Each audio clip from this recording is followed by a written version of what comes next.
जय माता दी। आइए सुनते हैं ग्यारस माता की यह कथा। एक बार एक राज्य में एक राजा रहा करता था। राजा बहुत ही बुद्धिमान और बलशाली था। राजा सदैव अपनी प्रजा का बहुत अच्छे से ध्यान रखता था।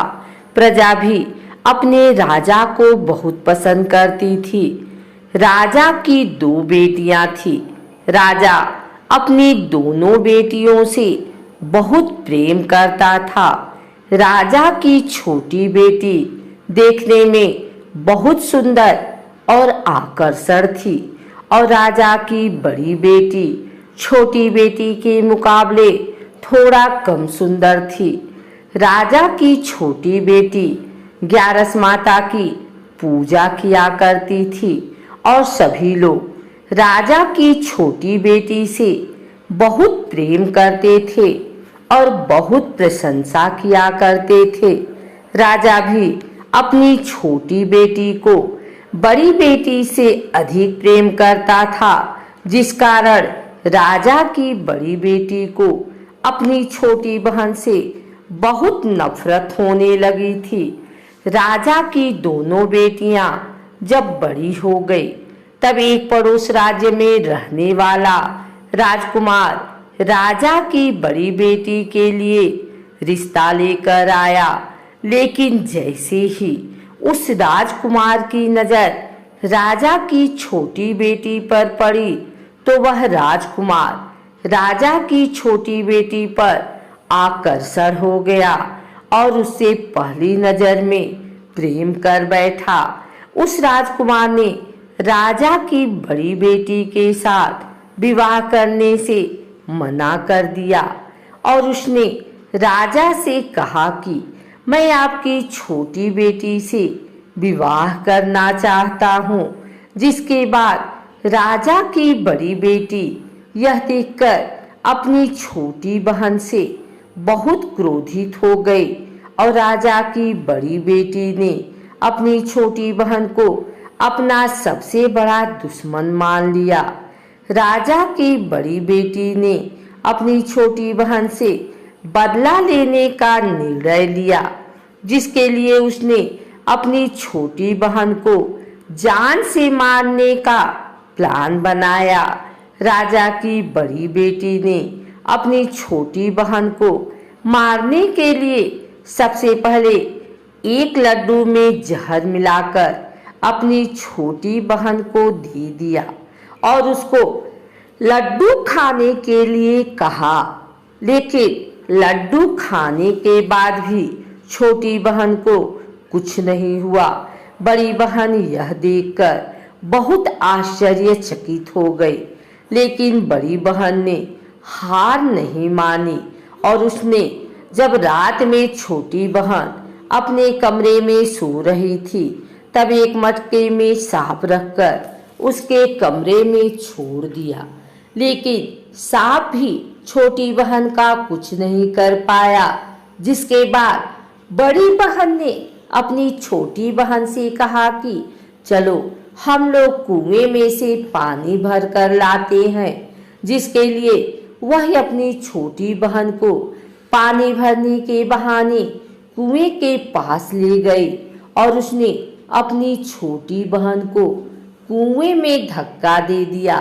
लेकिन छोटी बहन को तब भी कुछ नहीं हुआ, क्योंकि हर बार ग्यारस माता उसकी रक्षा कर रही थी और उधर बड़ी बहन अपने सारे प्रयासों के बाद असफल हो रही थी, जिससे वह बहुत क्रोधित होती जा रही थी। फिर उसने अपनी छोटी बहन के पास जाकर उससे खुद ही पूछा कि मेरी छोटी बहन, तुमको पता है भगवान ने सबकी मृत्यु एक निश्चित समय पर लिखी हुई है और कैसे तुम्हारी मृत्यु होगी, क्या यह तुम जानती हो? तब छोटी बहन ने अपनी बड़ी बहन को बताया कि हाँ, मैं तो जानती हूँ मेरी मृत्यु कैसे होगी। छोटी बहन से यह सुनकर बड़ी बहन मन ही मन बहुत प्रसन्न होने लगी और उसने अपनी छोटी बहन से कहा कि तो मुझे अपनी मृत्यु का राज बताओ। छोटी बहन ने अपनी बड़ी बहन से कहा कि मेरी मृत्यु तो एक तोते में है, जो तोते के गले में एक हार है, उससे मेरी मृत्यु होगी। जब तक कोई भी व्यक्ति तोते को मारकर वह हार अपने गले में पहनेगा तो मैं मूर्छित हो जाऊंगी, और जैसे ही उस हार को अपने गले से उतारेगा तो मैं वापस से जीवित हो जाऊंगी। अपनी छोटी बहन की मृत्यु का राज जानकर बड़ी बहन बहुत ही खुश हो गई और उसने अपनी छोटी बहन को मारने के लिए उसके पालतू तोते को ढूंढना शुरू कर दिया। छोटी बहन को इस बात का आभास हो गया था कि कोई उसकी जान लेना चाहता है, जिसके लिए वह अपने पिताजी के पास गई और उसने अपने पिताजी से कहा कि पिताजी, मेरी मृत्यु के बाद आप मुझे जलाइएगा मत, बल्कि आप मुझे अपनी पुरानी वाली हवेली में एक पलंग पे लिटाकर छोड़ दीजिएगा। अपनी छोटी लड़की की यह बात सुनकर राजा बहुत आश्चर्यचकित हो गए। राजा ने अपनी छोटी बेटी से पूछा, बेटी तुम यह क्या कह रही हो? तब राजा की छोटी बेटी ने बताया, पिताजी समय किसी के लिए नहीं रुका है, कब क्या हो जाए किसी को कुछ पता नहीं है। और फिर राजा ने अपनी छोटी बेटी से कहा कि तुम ऐसी बातें क्यों कर रही हो? 2-3 दिन में तो तुम्हारा विवाह है।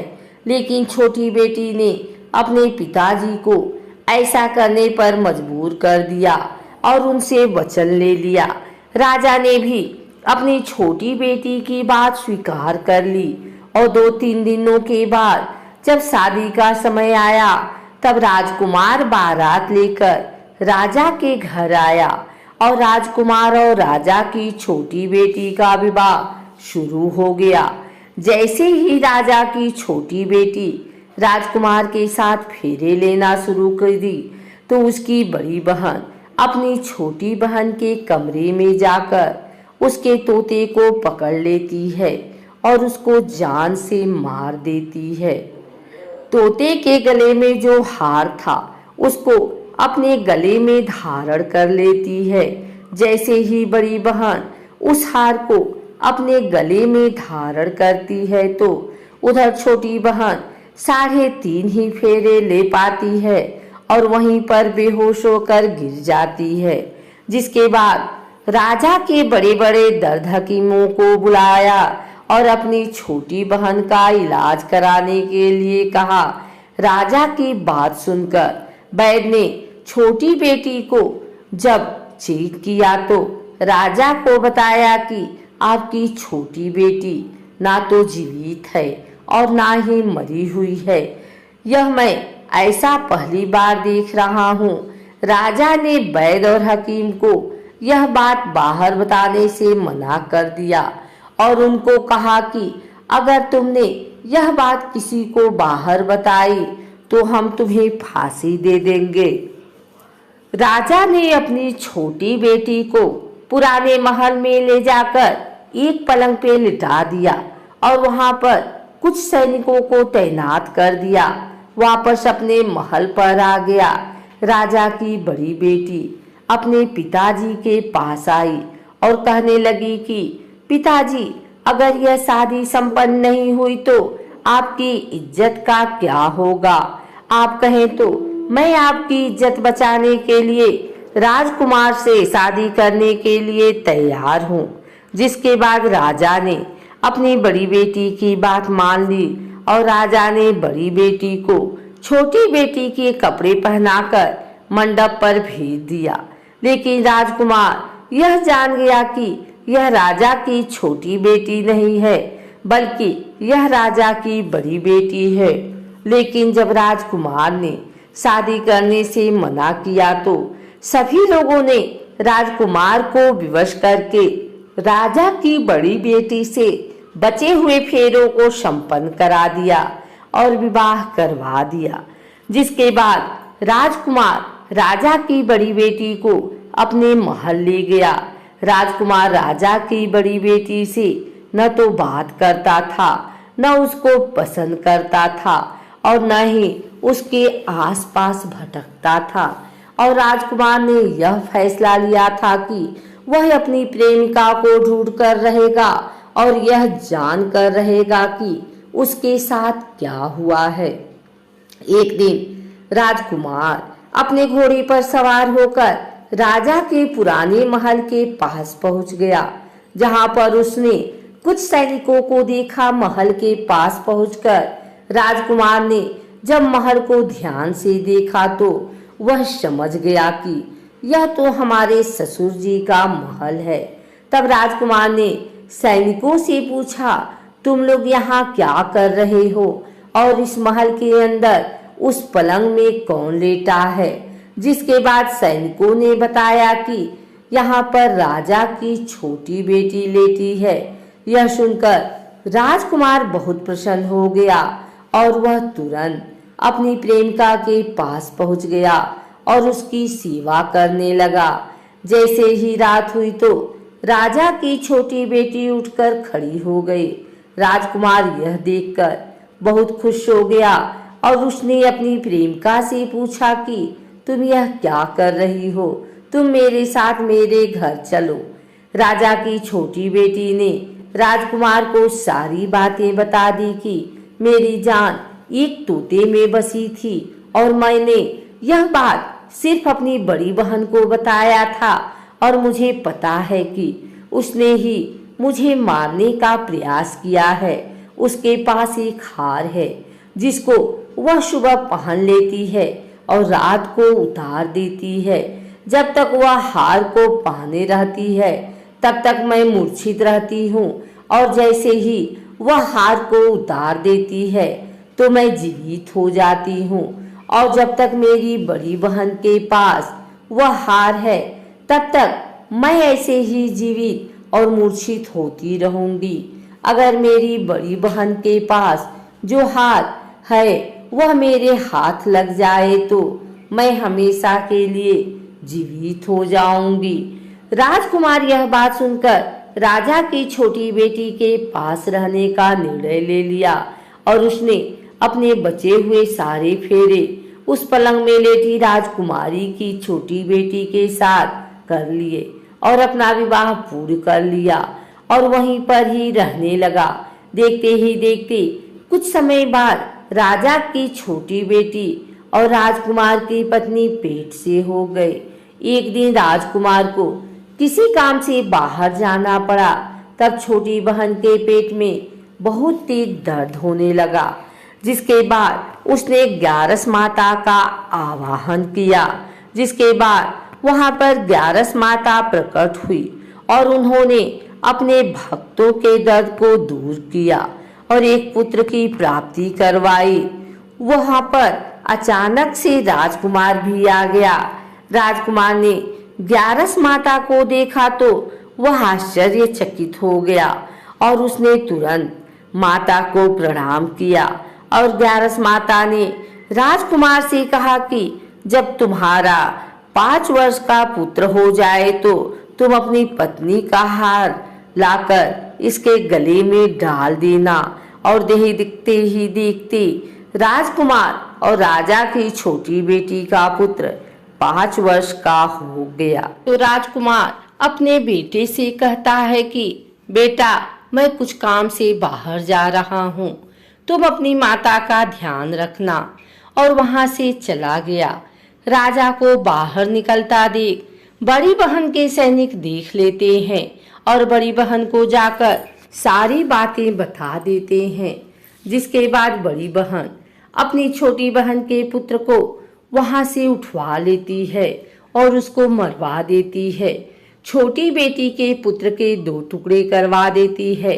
पहला टुकड़ा चक्की के पास छुपा देती है और दूसरा टुकड़ा अपने पलंग के नीचे रख लेती है। अब ग्यारस माता भिखारी का रूप लेकर आती हैं। एक भिखारी का रूप देखकर बड़ी बहन के पास चली जाती हैं, जिसके बाद वहां पर भिक्षा मांगने लगती हैं। बड़ी बहन अपने नौकरों से कहती है कि जाकर भिक्षा दे दो, लेकिन जैसे ही नौकर ग्यारस माता को भिक्षा देने के लिए आते हैं तो माता उन्हें मना कर देती हैं और कहती हैं कि मैं तुम्हारी महारानी से ही भिक्षा लूंगी। जिसके बाद बड़ी बहन स्वयं ही भिक्षा देने के लिए माता के पास आती हैं। तब माता एक बिल्ली का रूप लेकर उसके कमरे में चली जाती हैं और वहां पर छोटी बेटी के पुत्र के 2 टुकड़े को आपस में जोड़ देती हैं और उसे जीवित कर देती हैं। उसे वहां से ले जाती हैं। राजकुमार अपने बेटे को लेकर अपनी पत्नी के पास जाता है और उसे कहता है कि तुम इसका ध्यान रखना।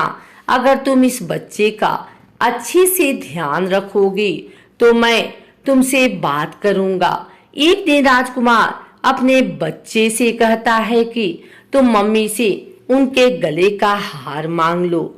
जिसके बाद राजकुमार का लड़का अपनी मम्मी के पास जाता है और कहता है कि मम्मी, मुझे तुम्हारा हार चाहिए जो तुमने गले में पहन रखा है। यह सुनकर पहले तो बड़ी बहन बहुत क्रोधित होती है, पर उसको यह याद आता है कि राजकुमार ने कहा था कि अगर मैं इस बच्चे का ध्यान अच्छे से रखूंगी तो वह मुझसे बात करेंगे। जिसके कारण वह उस बच्चे को दे देती है हार और तुरंत हार को लेकर बच्चा अपने पिताजी को दे देता है। और तभी राजकुमार अपने बेटे को लेकर वहां से जाने लगता है और अपनी पत्नी से कहता है कि तुम हमारे लिए खाना बनाकर रखना, मैं शाम को आकर तुम्हारे साथ खाना खाऊंगा। और अपने बेटे को लेकर वहां से चला जाता है। जिसके बाद वह राजा के पास जाता है और उनको सारी बातें बता देता है। राजा अपनी बड़ी बेटी की यह करतूत सुनकर बहुत क्रोधित होते हैं और अपनी परवरिश पर ही दोष देने लगते हैं। राजकुमार को अपनी छोटी बेटी के साथ रहने के लिए आदेश देते हैं।